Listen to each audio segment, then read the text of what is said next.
All right. So let me guess what happened the last time you tried to delegate something important. You gave the work to someone on your team. They did it, but not quite right. So you had to redo it anyway.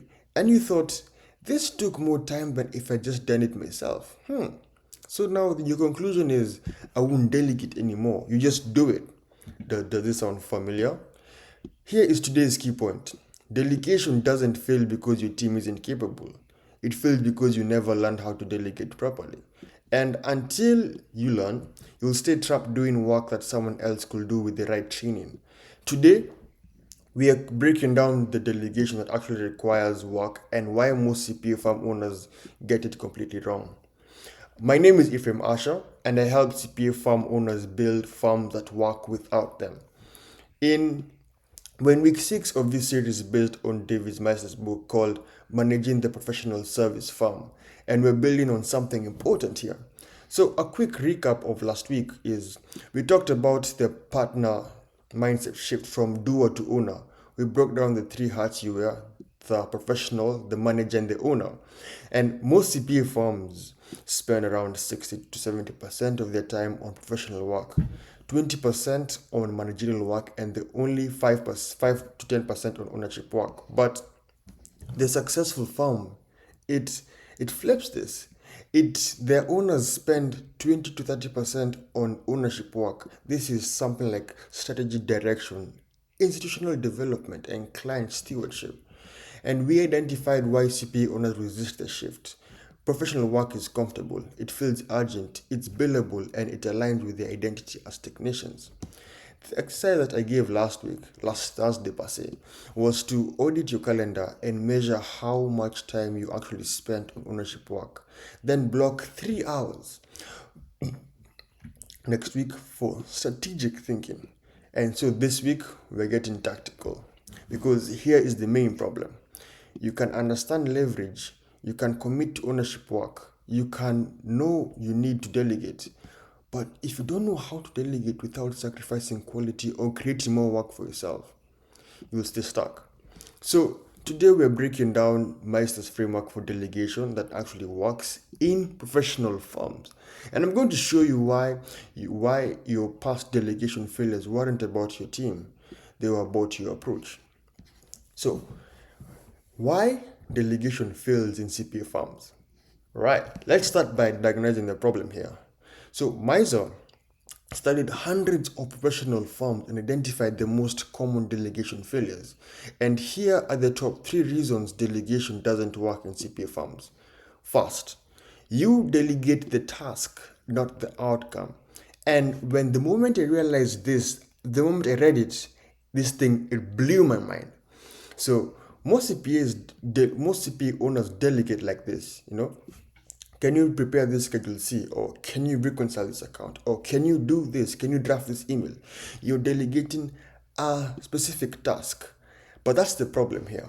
Because when you delegate a task, the person doing it has no context. They don't understand why it matters, what good looks like, or how it fits into the bigger picture. And this hit me like a truck. Because I realized that when I was delegating things in my life, I was just saying, do this, do that, do that. Like, it sounded more of a command.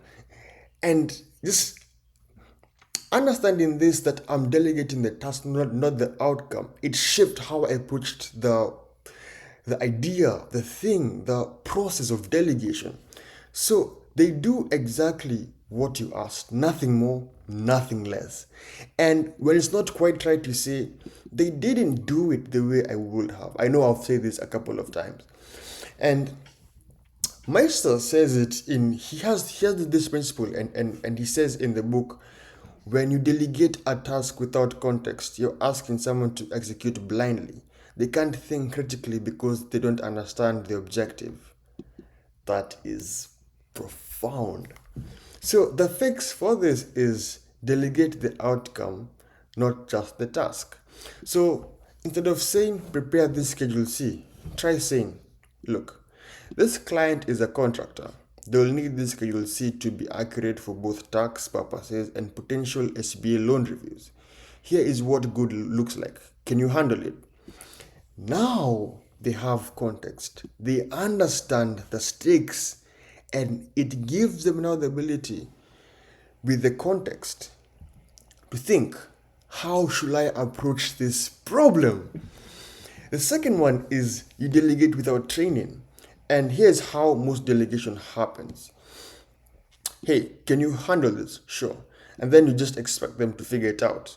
And I have come to understand that delegation without training is not delegation, it's abandoning, it's abandonment, it's a product dump. You're like, hey, I want you to go and do this, do it. And you can't hand someone work they've never done before and expect them to do it at your standard. That's not fair to them, and most of all, it's not fair to you, because when they mess up, you blame them, you feel angry, and you feel like you shouldn't have trusted them. Well, just the issue wasn't them, the issue was the approach to that particular type of delegation. But the real problem is you never train them. So the fix is delegation requires investment. And these are some of the principles that we covered in the weeks prior. You have to show them how to do it first, walk them through it, let them ask questions, give them a checklist or a template. Yes, this takes time up front. The principle here is an hour spent training someone saves 10 hours of rework later. And if you never invest that hour, you'll be doing the work yourself forever. The third thing that makes CPAs don't not delegate is you delegate, then you micromanage. Here's where now also the system of delegation doesn't hold, because this delegation then micromanaging is the most common pattern. You delegate something, you start working on it, and then you check in 3 times a day. Is it done? Or you ask, so where are you on the process? You always ask for updates constantly. Second guess every decision, like, I only do that. Do this, do this, do this. You just jump in and help before they're done. And Meister calls this delegation theater. You're pretending to delegate while still controlling everything. And here's where the shift happens. Your team stops thinking. They just wait for you to tell them what to do. Because they've learned it doesn't matter what I do. The owner is still going to change it anyway, so why try? Just wait for him to give instructions and apply what he or she is saying. If you can't let go of control, you'll never build capacity. You'll just exhaust yourself and demoralize your team. So the fix here, what I learned is delegation, delegate with authority, delegate authority along with responsibility, delegate authority along with responsibility. If you ask someone to handle something, let them handle it. Set clear expectations. Define what done looks like. How will they know they have achieved success in a particular task? Give them checkpoints. Like if you're going on a trip from, say, Texas to Washington, checkpoints, and it's a road trip. Plan out on the map checkpoints. Have your first mile tracker, second mile tracker. You know you're gonna stop by this Airbnb or this hotel. Little point in the trip that show you that okay, you're on the right path. You are by following this path, you're on the destination. And if you go like this, you deviate, you're off the path. So once you're doing this, once you've set these expectations and given them checkpoints, don't hover. Don't look at them like okay, done. Okay. Because the more you micromanage, the less they learn. And the less they learn, the more you stay trapped. So here is Meister's delegation framework. Okay, so if those are failures, what is the right way to delegate? And Meister has a 3-part framework. The 3 T's: the trust, the training, and the tolerance. Let's break it down. Trust. This doesn't mean blind faith. It means earned confidence based on demonstrated capability. Earned confidence based on demonstrated capability. And trust is not given. It's built through a series of small successful delegations. And here's how it works. You don't start by delegating your most important client. You start small. You give someone a low risk task. They do it well, you give them something slightly bigger. They do it well, you keep expanding. Just think of it like a friend, or a friend, really, a best friend. Before they become your best friend, say that you met them on the road or in the library or at the bar or at a convention. You don't tell them your most deepest secret. No. Just tell them a bit about yourself. See how they handle it. See if you like the character. See if they're reliable. Okay, scale that up. Tell them, bring them into your life. See if they show up for you. See, can you show up for them? See the alignability in your ideas, your different frameworks. Remember your skills, and the relationship naturally builds up. And just and with this build up, it's trust. Over time, trust builds. But most CPAs owners skip this step. They either never delegate anything because one, they don't trust anyone, or delegate something huge right away. And when it fails, they don't want to do it again. It's like overcommitting without getting the initial yes, and bam, it fails, and you're like, oh my gosh, that was a wrong move, I shouldn't do this again. Yet it wasn't about the doing, it was about how you approached the doing of what you're doing. So neither works. Build trust incrementally. Start work with where mistakes are recoverable, not where they're catastrophic. And this is how you develop confidence in your team without taking unreasonable risk. The second component is training. This is the part that most CPA owners skip, and it's the most important. Training is not telling someone what to do. I'll let that marinate for a second. Training is not telling someone about what to do. It's teaching them how to think about the work. And I look at this example in my life, and as a student right now, and I want to teach someone how to solve a particular problem. And I just tell them, do this, do this, do this, you get this answer, or do this, do this, do this, you get this answer. And I was reading the book, Managing the Professional Firm. And this principle, it just stuck out to me. Just learning this last part here, it's teaching them how to think about the work, is so profound. It added so much value in my life. Whereby right now we're working on a project on a in a class called supply chain management. And I'm thinking, okay, I could use this in this particular way. So we are working on this project and we have these presentations coming up. So instead of just saying, go do research, go do this, I was thinking of a way to say, okay, look, I'm doing this, but I want you to do this in a particular way. I don't want your work to be this type of way, I want it to be this way. And just giving the other students, the other people around me, just the framework I'm trying to accomplish my work in, just how to think about this particular work. And it's amazing. And he gives an example in a CPA context will be this: prepare this return and use last year's as a template. So that is telling. Training will be, look, here is what we're solving for. Here are the common issues to watch for. Here's how to know if something is off, and here's when to escalate. Let me walk you through one, then you do the next one. Oh my goodness. Telling is fast, but it creates dependency. Training is slow, but creates capacity. Let me put something bold. Oh my goodness, that is awesome. Bam. Come on, second. Bam.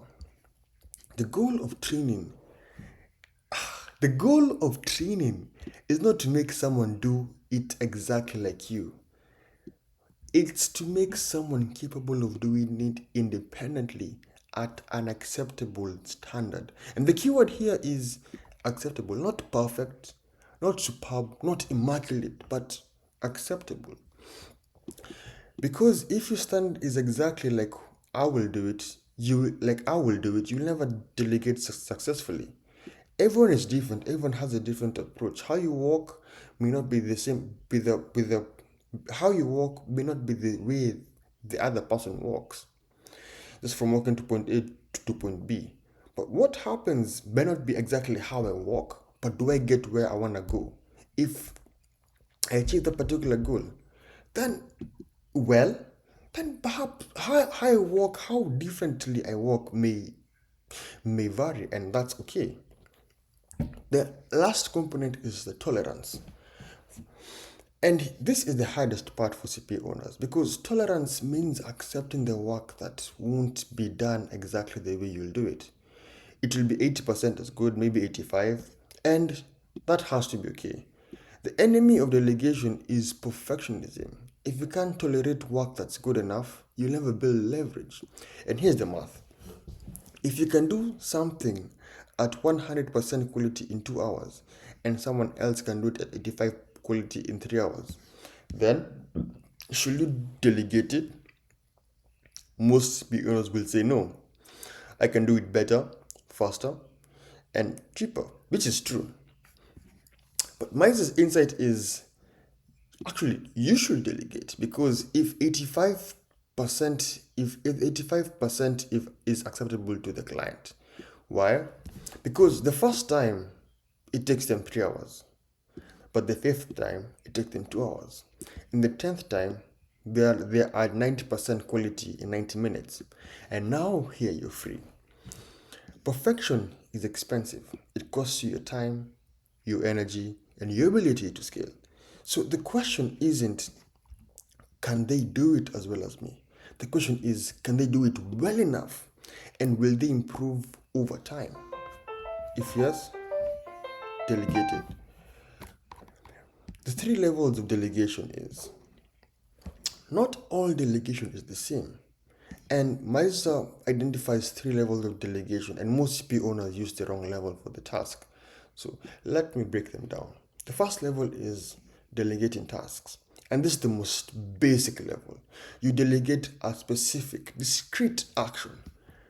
Something like prepare this depreciation schedule, or reconcile this bank account, or send this email to the client. And this works for routine, repeatable work, low risks, work that doesn't require judgment. But here is the limitation. Task delegation doesn't build capacity, it just redistributes work. Task delegation doesn't build capacity, it just says, okay, just do this, do that, blah, blah, blah, blah. It just redistributes work. The person doing the task isn't learning to think how to approach the task. They are learning how to execute the task. You are still the decision maker. Task delegation is useful, but it's not enough. If you only delegate tasks, you'll always be the bottleneck. The second level is delegating responsibility, and this is where things get interesting. You delegate not just the task, but the ownership of the outcome. You own, for example, you own the month end close for this client. Make sure it's done accurately and on time. Let me know if you hit any issues.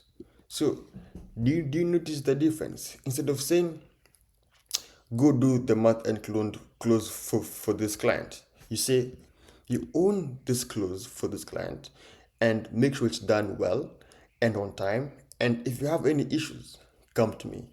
You're not telling them exactly what to do. You're giving them the outcome and letting them figure out how to get there. Now, this approach works for projects with clear objectives, work that requires some judgment. And I highlighted this one because it was so key. People who have proven competence at level 1. Because there's a thing, you can't do big things if you haven't done small things. Essentially, small things are big things done in a great way. If someone hasn't learned how to execute the work, then delegating the responsibility without execution, it's a catastrophic mess. So, in this second level of delegating responsibility, here is where the real capacity gets built. Because now They're not just executing, they're thinking on how to approach that type of problem. And when you delegate responsibility, you're developing people. They're learning to solve problems, not just follow instructions. But as I said earlier, this requires tolerance. They may not be able to do it at 100%, but they can do it at 80, 85, and 80 is acceptable work to the client. Now, the third level is delegating authority, and this is the highest level because you delegate not just the task of the responsibility, but the decision making authority. For example, you're the lead on this client. You decide the scope, the pricing, the timeline, and who works on it. I'm here if you need me, but this is yours. So this works for senior team members, high trust relationships, strategic initiatives, and most CPA owners never get here. Why? Because it requires letting go. You're not master of the horse anymore. You're giving the reins to someone else, and you're trusting them to win that race for you. But if you never delegate authority, you'll never build leaders. And if you never build leaders, you'll always be the ceiling in your farm. And this is how you create a farm that doesn't need you. You develop the people who can run the parts of the business without checking in with you. So delegation process that works. So let's get practical. We've talked about theory. How do you actually do it? And here is my step-by-step process for delegation that actually works. First, choose the right work to delegate. Not everything should be delegated. Delegate the work that is repetitive, teachable, and not core to your strategic role. Ask yourself, have I done this more than 5 times? Could someone else do this with training? Is this the best use of my time?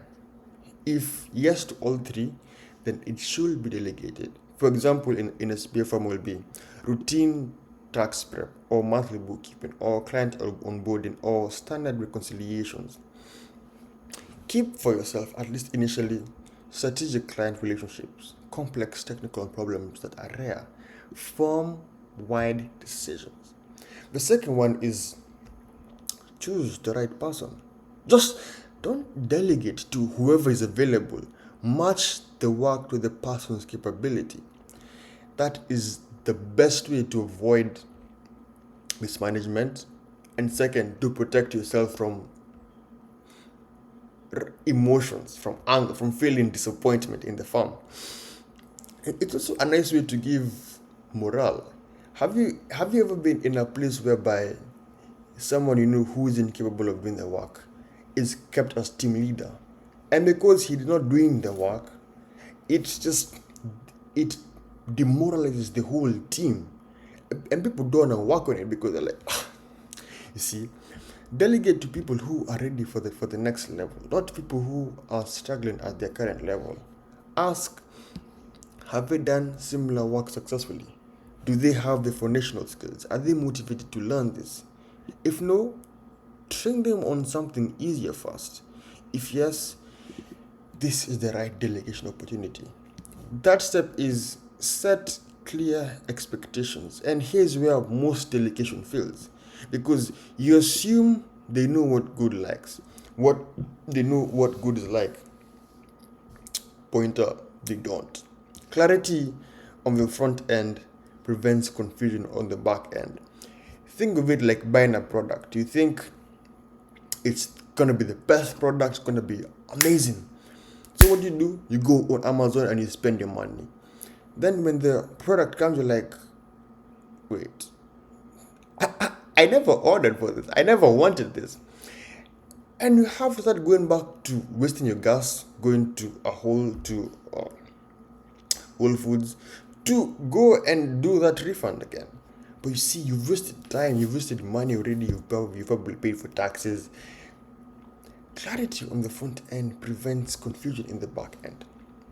Define things like, what does done look like? What's the deadline? What's the acceptable quality standard? When should they check in with you? What are the common mistakes to avoid? Write it down or say it clearly. Do not assume.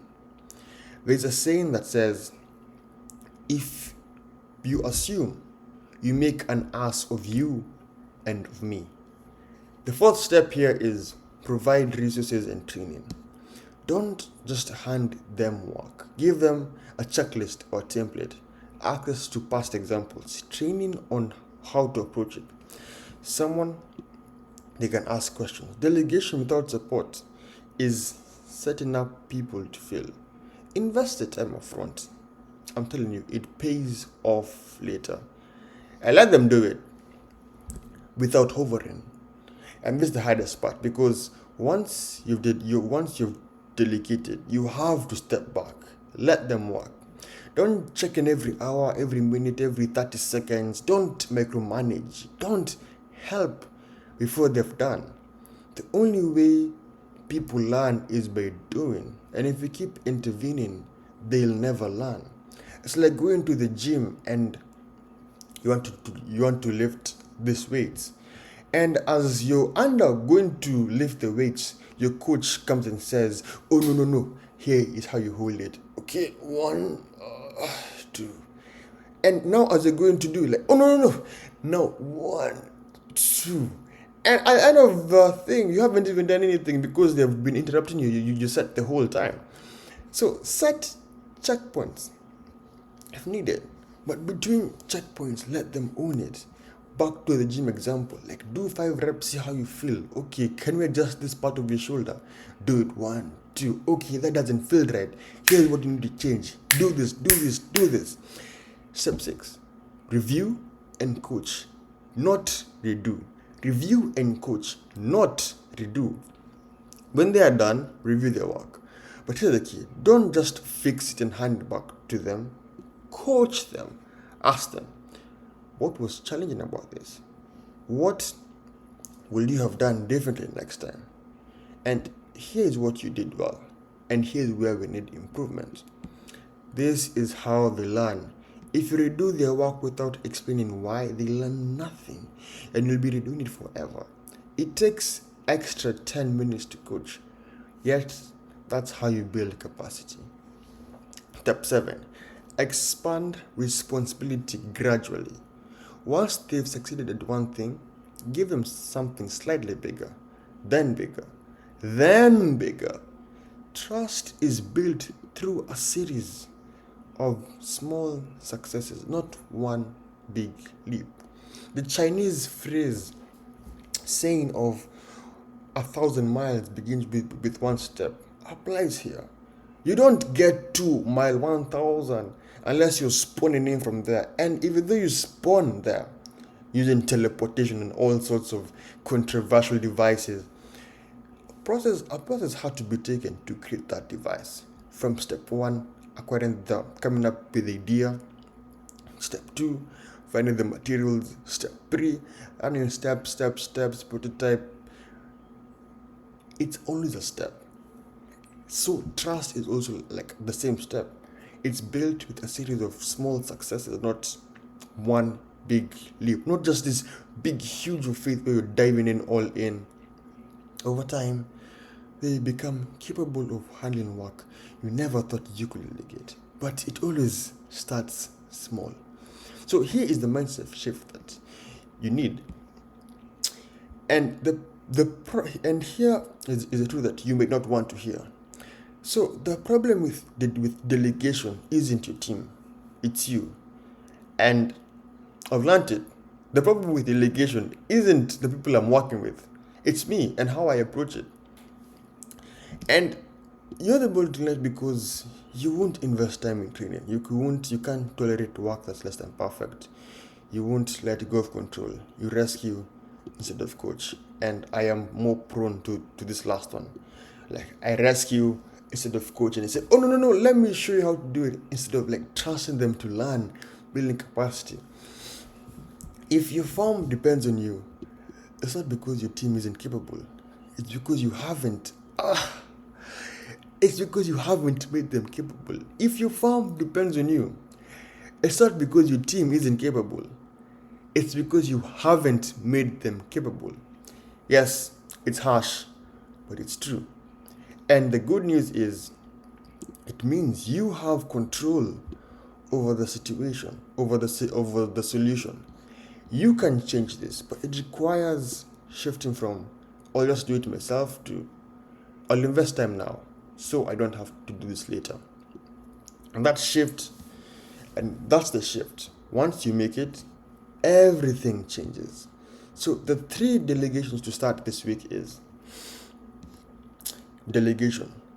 One routine client task. Pick one task that you do for a client every month. Maybe it is the monthly reconciliation or tax filing or payroll review. Choose someone on your team who's ready. Walk them through it once. Give them a checklist. This is most important. Give them a checklist.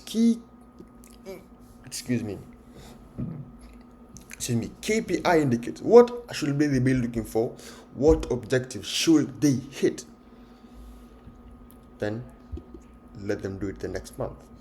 Review it with them afterward and coach. The first time you delegate something, it takes longer. The 10th time, it saves you hours. So the best time to start will have been yesterday. The second best time to start is now. The second delegation is one internal process. What's one internal thing that you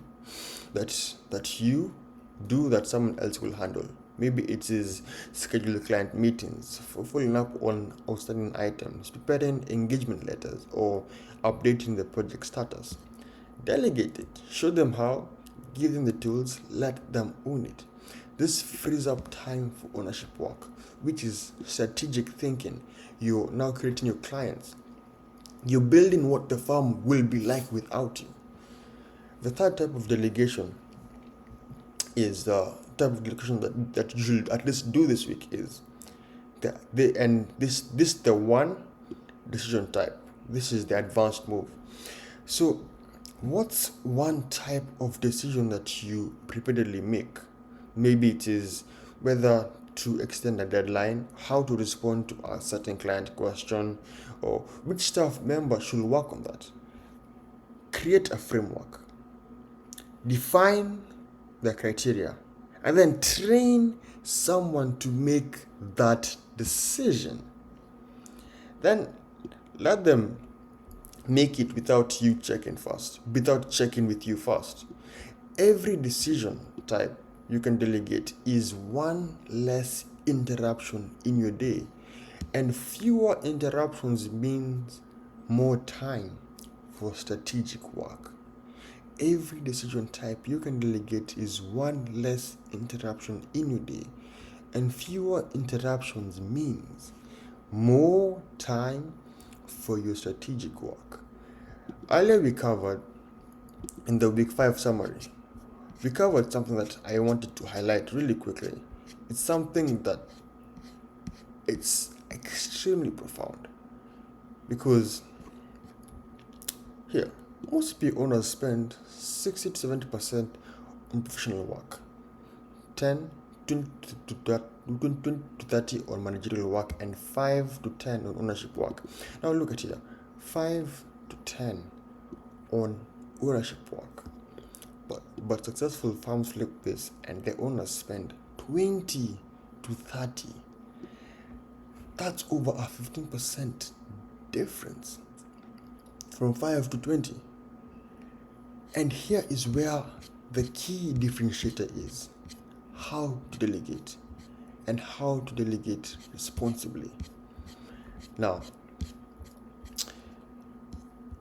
what did we cover today? The delegation that actually works and why most CPAs fail at it. A lot of delegation fails because you delegate the task, not the outcome. People execute blindly without context. You delegate without training, and that's not delegation, it's abandonment. You delegate, then micromanage.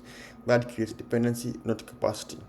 And Maister's framework is TTT: trust, training, and tolerance. Trust built incrementally through small successes. Training, teaching people how to think, not just what to do. Tolerance, accepting that 80% of quality is okay if the client is satisfied. If the client is satisfied. 3 levels of delegation that we covered. Delegating tasks redistributes the work and doesn't build capacity. Delegating responsibility builds capacity and develops thinking. Delegating authority creates leaders and removes you as the bottleneck. And the delegation process was: first, choose the right work, repetitive, teachable, not strategic. Second, choose the right person, the one who is ready for the next level. Third, set clear expectations, define one. Have a checklist. 4, provide resources and training. 5, let them do it without hovering, checking in every 30 seconds or 1 minute or 1 hour. 6, review and coach, don't just redo. 7, expand responsibility gradually. Walk them into it. The mindset shift here is: the problem isn't your team, it's you. You haven't invested in making them capable. Shift from "I'll just do it myself" to "I'll invest time now so I don't have to do this later."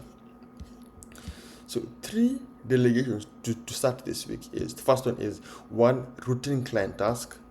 Second, 1, internal process. Third is 1, decision time. So next week, which might be on Thursday, we're talking about something that makes it most CPA owners uncomfortable: standardization without killing quality. Because here's the fear: if I standardize everything, when the work becomes mediocre, won't I lose what makes us special? And Maister's answer is this: standardization is not the enemy of quality. It's the foundation of consistent quality at scale. So next week we're going to break down why customization it's often just inefficient in disguise, how to standardize without losing your flexibility, the difference between process and judgment, and how to build a system that actually gets used. And this is where leverage meets execution. If you can't standardize, you cannot scale. So here is your exercise for this week. Delegate 1 routine task to someone on your team. Walk them through it. Give them a checklist. This is very key. A checklist to track their progress. Then let them do it next time. And once they're done, coach them. Don't just fix it. Coach them. Here's what you got right. Here's what you could improve on. And that's how capacity gets built. Alright. Thanks for watching. Now go and delegate something.